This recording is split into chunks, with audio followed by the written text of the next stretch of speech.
Well, hello YouTubers! How's it going out there in YouTube land? Just another day / night in paradise, right? That's what I thought. Well, at least the birds are happy. Pretty noisy out here for this spring evening. Almost spring anyway. 70, huh? Not bad for early March. Hey, I did a video earlier on this Trailblazer on taking this radiator out, and I had some issues trying to get these lines disconnected here. I originally thought something like this, some disconnect clips here, tools that would do it. So I got frustrated. I didn't want to break anything, so I just unscrewed this from the radiator, unscrewed both of them, pulled it off, and found out that actually what you have here are these little guys right here. Little tiny clips that you can pop off. Let me show you what the line looks like here. Actually goes on to that. So this is why sometimes if you can't get them off, just take off,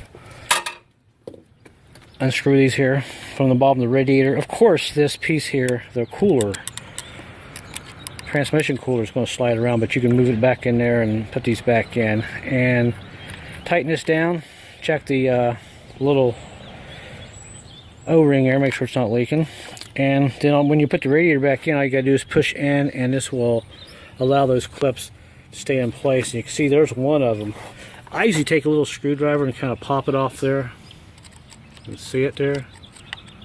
So yeah, because sometimes most transmission lines and air conditioning lines, you use these, but on this, it's just a little clip that holds that on there. So I just wanted to make a video so you guys don't break anything when you're taking out your radiator on your Trailblazer.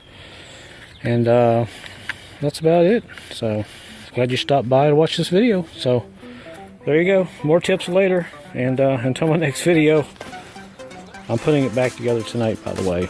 New radiator, new power steering cooler, and we're good to go. Only 78,000 miles on this thing. But hey, that's the way life goes sometimes. Alright, until my next video, guys. Thanks for watching, and hope you enjoyed that tip. I'll see you later.